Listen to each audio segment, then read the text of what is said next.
I have quite probably taken more nitrous, at least in whippet form, than anyone else alive, so I feel compelled to share with all of you my experience. Excessive nitrous oxide abuse can cause permanent, irreversible brain damage.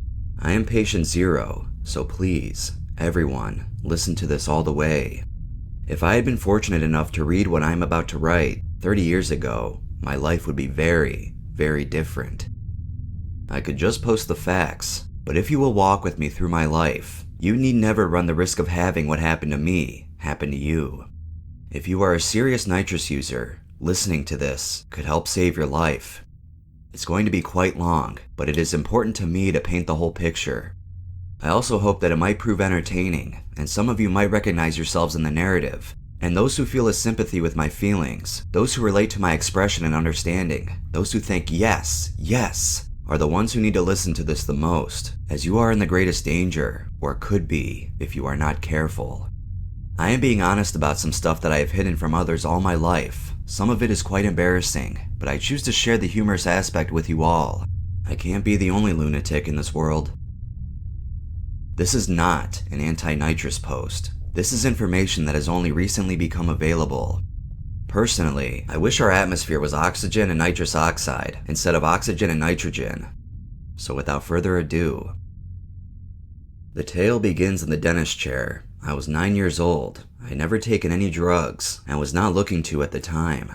But I had a phobia about dental work, and the new dentist told me that he would give me laughing gas and it would remove my fear.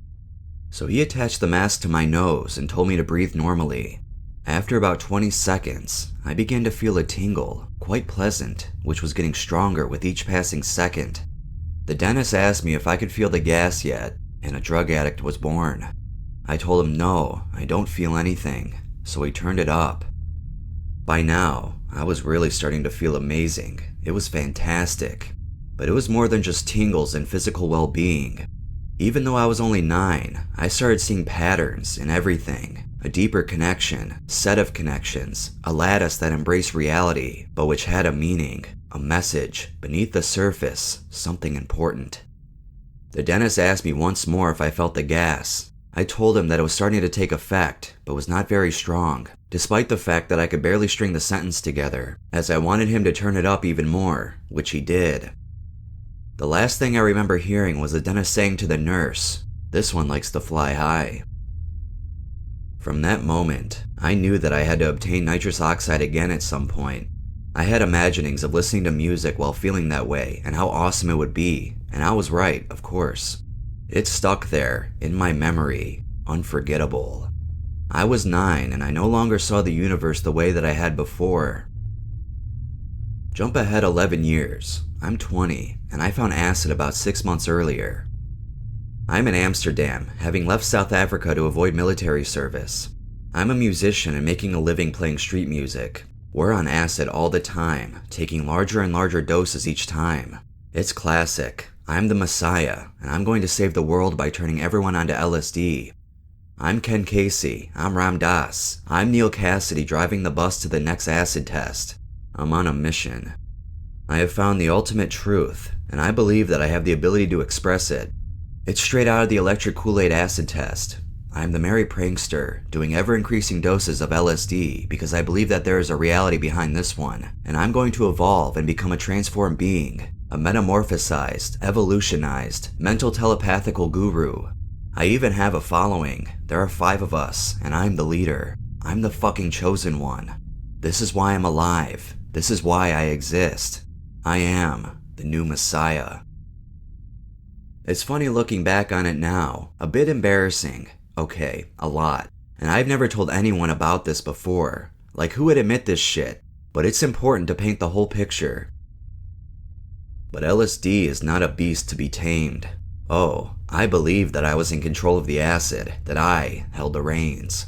I had become its master and its servant. But I was treating it disrespectfully, and when you do that, the acid inevitably turns around and slaps you down a peg or two. In my case, it was all the way down from my lofty delusions of grandeur to a smear on the roadside. A new acid had come out, called simply Mandala. The dealer told me that it was not commercial acid, a bit stronger, and to boot, a half a hit was a hole. I had been dropping between 5 and 10 at a time, and I did not assume that this half hit of new acid was going to top my multiple ingestions from the weeks before. But I learned that day that what I had been taking was not truly LSD, but a pale shadow of what real LSD is. All my research, all my dosing, nothing had prepared me for what happened. It was phenomenal acid. I had never seen such colors, and it warped dimensions that I did not recognize anything around me. It was too much for downtown Amsterdam, so we all jumped on a tram, laughing uncontrollably all the way home. Once home, it was even stronger, having really kicked in. I made a big hashish pipe and took a huge hit of really good Afghan hash, and then I completely lost my mind. I had to reconstruct it all afterward, with the help of my friends. There was a huge flash, and reality had shattered, literally. It was as though everything I'd been seeing was made of glass, like a mirror, and the hashish exploded the acid so hard and fast that I suffered a psychotic break. More to the point, from one moment to the next, I had total amnesia. I was with my closest friends, a girl who had come over to Europe with me, who was like my sister. I had known them all for years, but I recognized no one. And I did not know who I was, or where I was, and I don't mean which town, I mean which universe. I was a total blank, wiped clean, nothing left. I realized that I was bleeding. In my throat, it had turned to glass and shattered. Blood was everywhere, and my life started slipping away. I collapsed slowly to the floor and died. However, a while later I appeared to be conscious. So this was it. I was dead. This must then be the afterlife. A man walked up to me and looked at me curiously, and then said, "Are you okay?" But what I heard was, "Are you okay?" in a kind of deep Twilight Zone surrealism. Who was this person? If I was dead, perhaps he was me, a reflection of me, on the other side of the shattered mirror that was reality. So I said, "Who are you?" And he said to me, "You know who I am," which I heard in a big boomy voice as, "You know who I am." The poor guy, he didn't have a clue what was going on. None of them had actually realized yet that I had quite literally lost my mind. All of it. So I deduced that if he were me, a kind of afterlife version, that we would have the same mother as I. So in an attempt to confirm this, I asked him, "Who is your mother?" To which he replied, "You know who my mother is," which I heard as, "Okay, you get the picture." I treated LSD as though it was something that I actually had control over, that I was bigger than acid, that I was beyond a bad trip. I will end this part of the tale of this day here, but know that it took the rest of the day to reconstruct my basic ego, just knowing who and where I was. I still felt broken glass in my throat from where it had shattered when the mirror shattered. I could no longer sing. When I tried, I was overwhelmed by an abject terror and shut down. It was weeks before I could sing again, which I needed to do to survive, and I continued to have terrifying flashbacks for the next 6 months. This was the most phenomenally life-changing experience of my entire life. I was afraid to do acid. I had been so humbled, so beaten, so kicked in the teeth. Any normal person would have just said, "That's it, never again." But I could not do that. Live in fear the rest of my life, because I had experienced this overwhelming and incomprehensible annihilation of ego. I had to face my fear. I had to get back in the driver's seat. I had to understand what had happened in order to be whole again. And there was born a true and devout acid head, for life, still going strong. I needed to understand myself, how my brain worked, and LSD was the tool that had both damaged and repaired me. The experience kind of put a crimp in my plan to save the world, as I realized that it was completely unethical to turn anyone on unless they are truly desired to be turned on.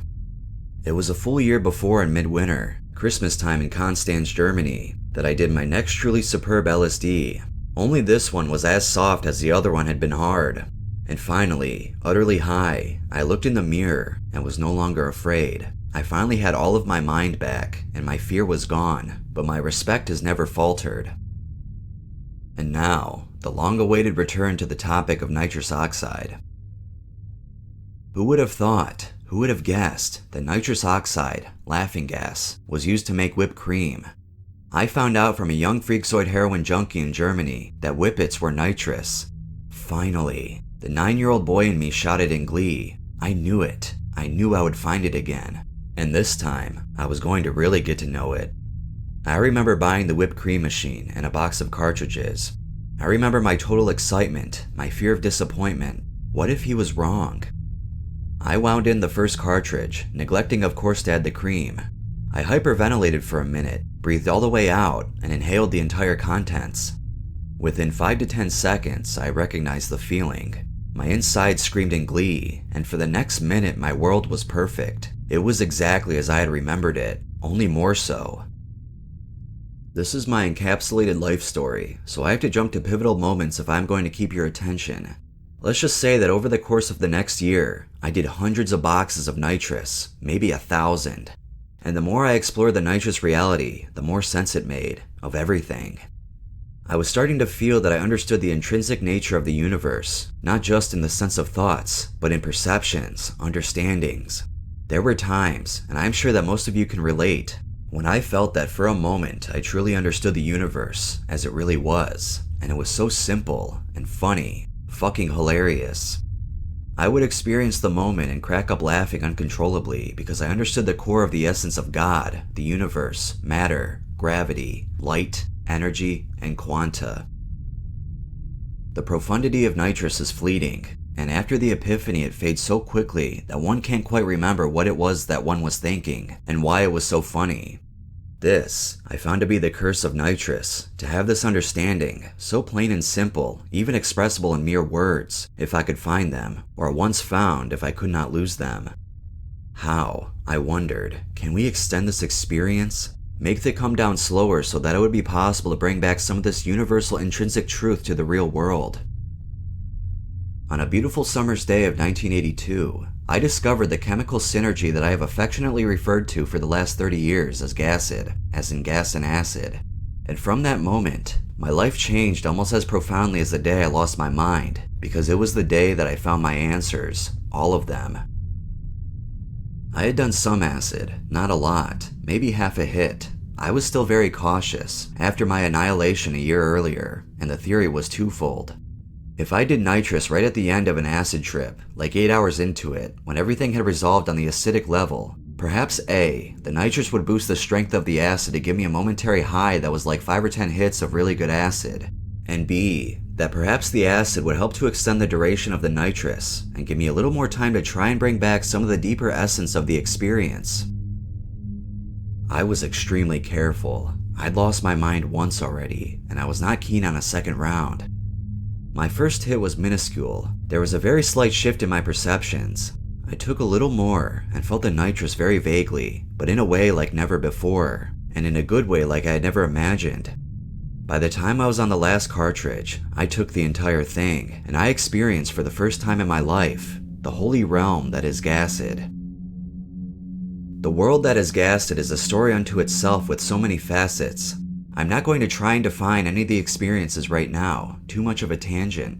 I became a student of GACID. I had found what was, at least for me, the key that unlocks the doors to everything, and more importantly, it was the most exquisite experience that can be. It is heaven to me, a perfect state of being, the thing that we all at the core wish to experience, even once. I had found the key, a gateway, a wormhole to what has for me become not so much a drug synergy as an actual place. I devoted my life to this faith of mine, and my quest was to bring back some of these truths, and to find a way to share them with others, which I did in fact accomplish. I have kind of built an environment that almost guarantees arriving at this place. There's technology involved, it's all very complicated. But this post is not about GACID, it's about nitrous and the risks. Over the next 12 years, I did GACID about 500 times, and we're talking full-blown 4-hour experiences with like 10 boxes of nitrous each time.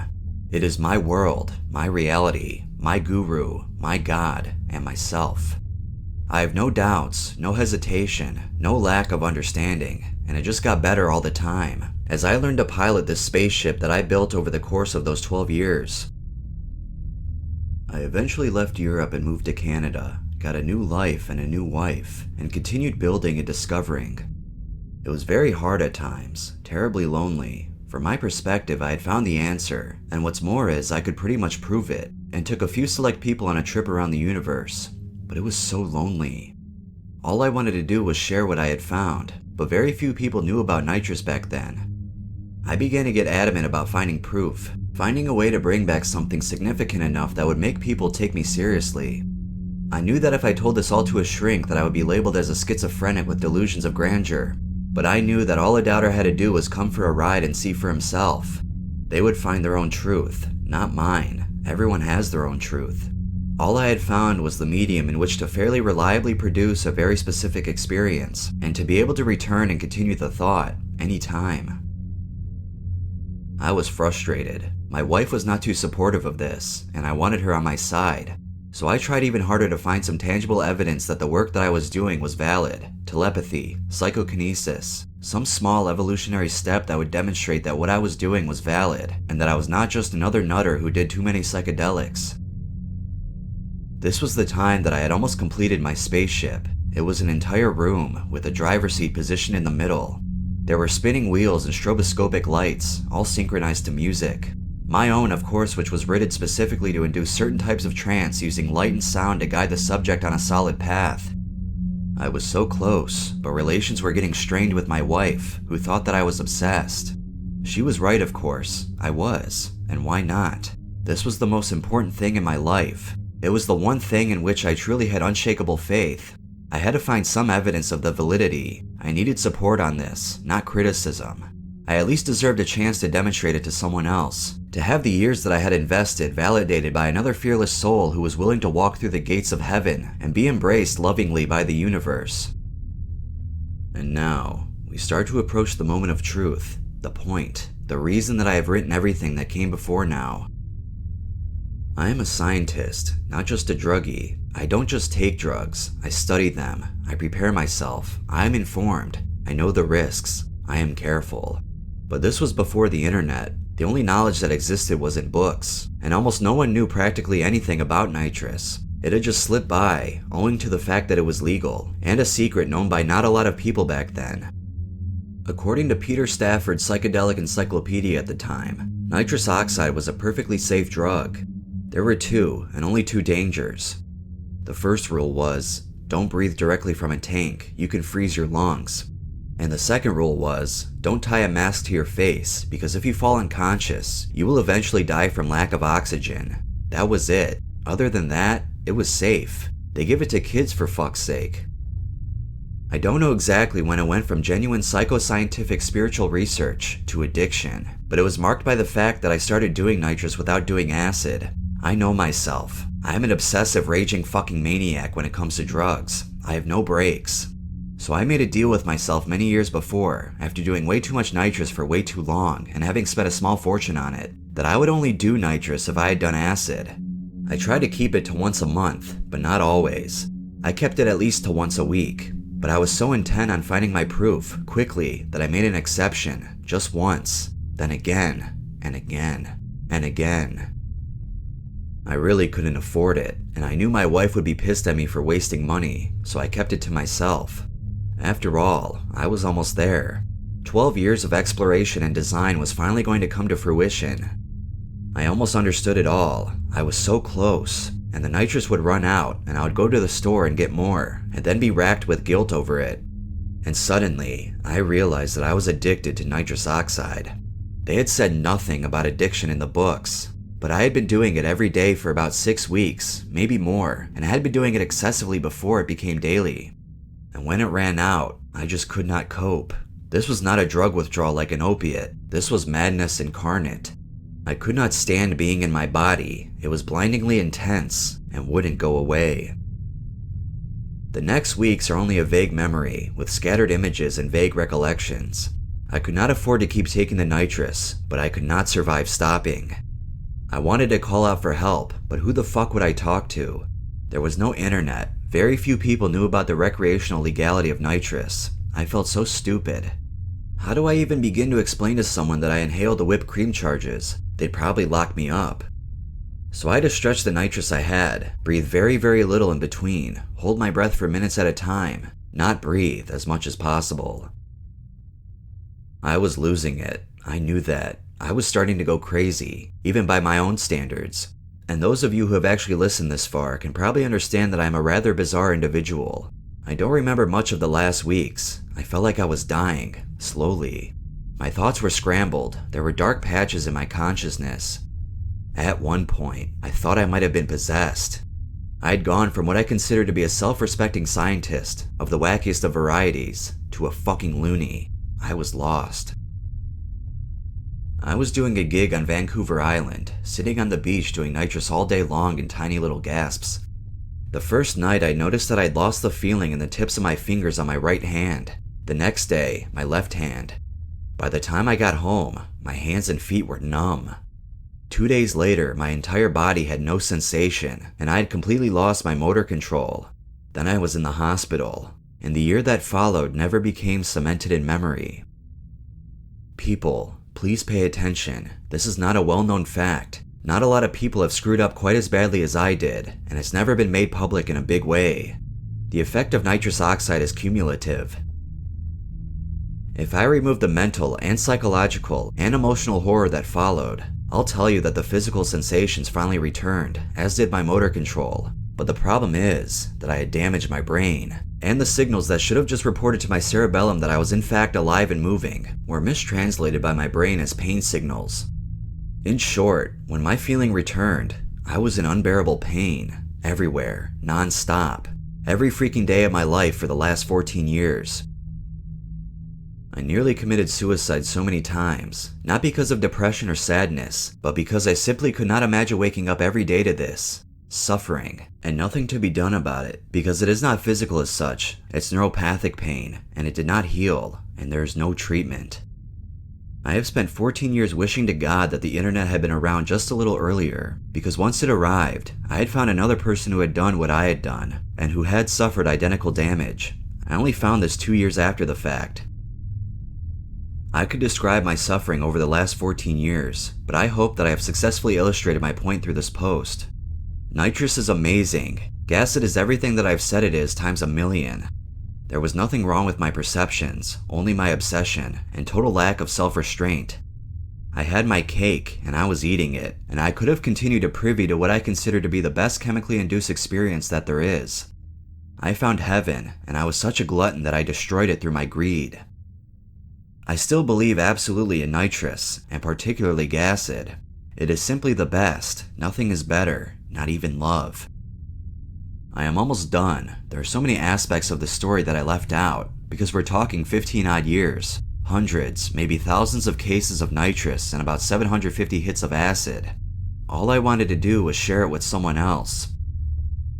I have told only a handful of people about this, and I have never told the whole story at once.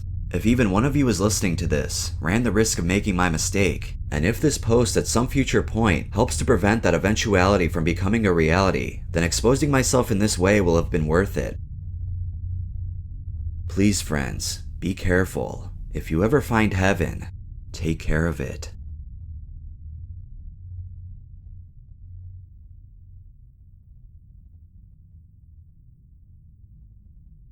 If you listened this far, thank you so much, and make sure to hit that like button if you haven't already, and also subscribe too. I got very fucking drunk last night, and I don't usually get drunk, but for some reason I did last night because I was with my friends, and I got home at like 2 o'clock in the morning, and I got 6 hours of sleep, and this report was so fucking long, I didn't really realize it, but I made it through, thank God. But yeah, so please hit that like button, it helps a lot, and comment down below, that helps spread the algorithm. And please subscribe. Please, please, please, please hit that subscribe button. I'm begging you. I need you to hit it right now. I got a headache that's pounding my head away. I need you to hit that subscribe button. Thank you.